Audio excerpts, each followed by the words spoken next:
ఫిలిప్పీలకు రాసినటువంటి పత్రిక 2వ అధ్యాయము 5వ వచనం. క్రీస్తు యేసునకు కలిగిన ఈ మనస్సు మీరును కలిగి ఉండి, భగవంతుడు కలిగి ఉన్నటువంటి మనస్సు మీరు కూడా కలిగి ఉండాలి. ఈరోజు సత్యం అన్నమాట. ఏం చెప్తున్నాడు బ్రదర్? ఆయన దేవుని స్వరూపము కలిగిన వాడై ఉండి దేవునితో సమానముగా ఉండుట విడిచిపెట్టకూడని భాగ్యము అని ఎంచుకోలేదు గాని మనుషుల పోలికగా పుట్టి దాసుని స్వరూపము ధరించుకొని తన్ను తానే రిక్తునిగా ఆయన వదిలేస్తున్నాడు. ఈ భోగభాగ్యం లాగేందుకు అంటే భగవంతుడికి చెప్పే మాట, ఆయన ఎవరి కోసం వచ్చాడమ్మా? కృతజ్ఞత లేని వారి కోసం వచ్చాడు. కృతజ్ఞత లేని వారి ఎడలను, రెండో మాట చూడండి, దుష్టుల ఎడలను ఆయన ఉపకారి అయినాడు. అన్ని వదిలిపెట్టేసి వచ్చేసాడు ఆయన రిక్తునిగా. మొత్తం అంటే రిక్తునిగా అంటే పరలోక రాజ్యం విడిచిపెట్టకూడని భాగ్యం అని ఎంచుకోవాలి. ఇది నీకు నాకు నిన్ను నన్ను భాగ్యవంతుని చేయను. భాగ్యవంతులు అంటే ఏంటి తెలుసమ్మా?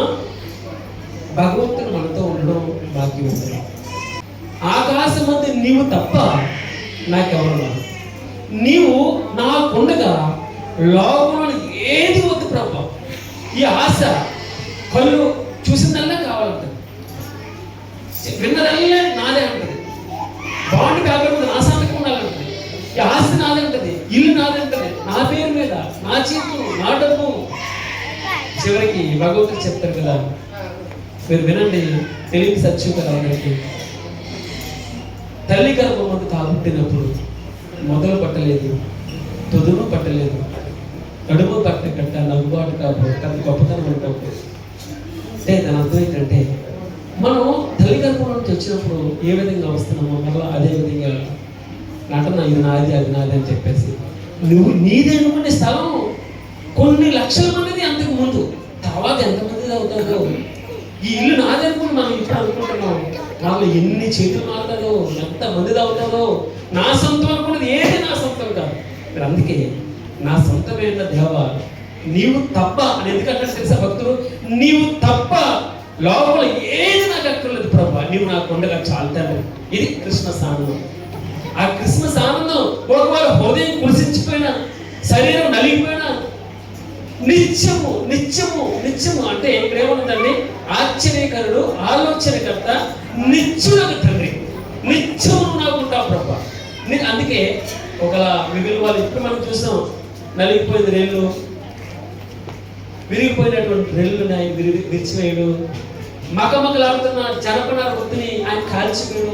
ఎందుకు పనికిరాడు వీడు అని పక్కన పడేయడు భగవంతుడు.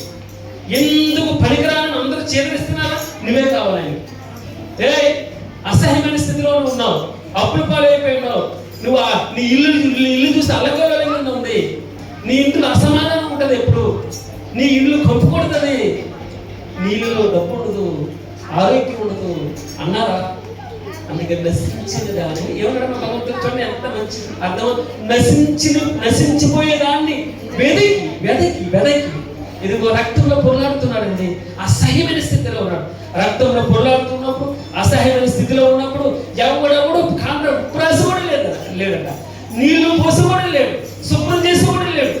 అయితే ఇదిగో చచ్చిపోయినటువంటి స్థితిలో ఉన్నప్పుడు ఆయన నన్ను చూచి బ్రతకమని చెప్పాడు. స్తోత్రం ప్రభు, గట్టిగా చెప్తాము హల్లెలూయా. ఇది క్రిస్మస్ ఆనందం.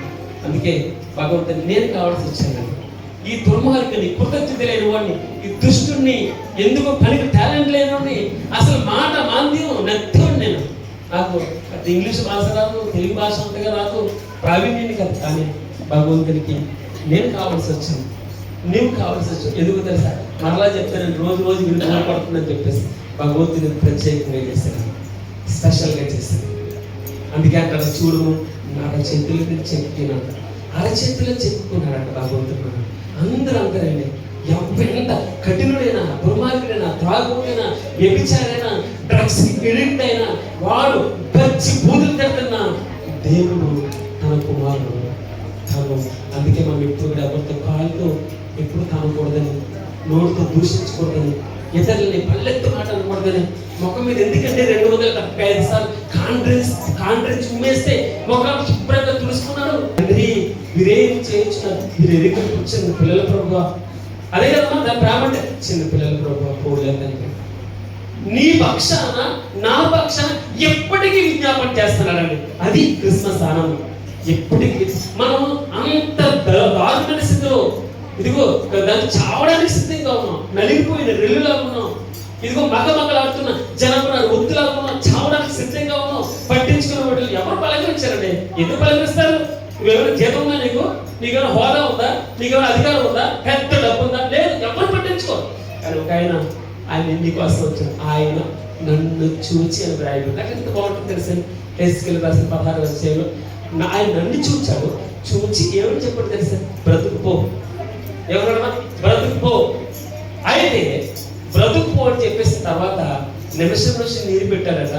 నిమిషం నీకు ప్రతిదీ అన్ని అవసరతలు తీరుస్తుంటే చక్కని రూపు వచ్చిందంటే, ఇప్పుడు చూడండి నాకు వాక్యం ఉంది, ఎక్కడ చక్కని రూపు వచ్చిందంట, చూడడానికి చక్కగా కనబడుతుందంట. అసలు మామూలుగా మంచి అందగత్త అయిపోయి ఇప్పుడు అసలు సంగతి తేలింది. అందుకే ఏం చెప్తారు తెలుసండి, ఇదిగో బాగా గులకరాలన్నీ తీసేశాడు.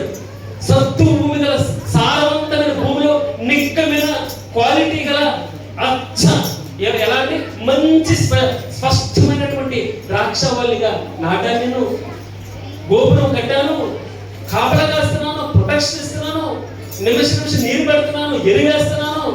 అయితే పంట కాయాలి కదా, పంట రావాలి కదా. ఆ పంట ఏది రావాలి? మంచి ద్రాక్ష కాయాలని ఎదురు చూసినప్పుడు అది కారు ద్రాక్షలు, పుల్లని ద్రాక్షలు కాయటకు కారణం ఏమిటి? అంతగా చూస్తాడు. ఎవడో పట్టించుకున్నప్పుడు నీ దగ్గరకు వచ్చి అన్ని చేసిన వాడికి ఇప్పుడు నువ్వేం చేస్తున్నావు తెలుసా అండి? ఎదురు తిరుగుతున్నావు. అందుకే ఈ పాపముడి అడ్డుబాటుని తీసివేయడానికి భగవంతుడు వచ్చి ఎలా వచ్చాడు తెలుసా? రిక్తులుగా మనుష్యుడు ఏమన్నా మా దేవుని స్వరూపము విడిచిపెట్టకూడదు, బాలికి విడిచుకోలేదు, కానీ అంతా విడిచిపెట్టి సమస్తం రిక్తులు విదేశం. ఆయన విడిచిపెట్టినప్పుడు నువ్వు పెద్ద సేవ చేయడానికి ఏముంది? ఆయన విడిచిపెట్టింది మనం ఇప్పుడు తగిలించుకుంటే కాదు కదా, ఆ ధనం మనం తగిలించుకుంటే కాదు. అందుకే నేత్రాశ, శరీరాశ, జీవబోధన ఇవన్నీ వైరాగ్యంలోకి వెళ్తే నిజమైన క్రైస్తవంలోకి వస్తా ఉన్నాం.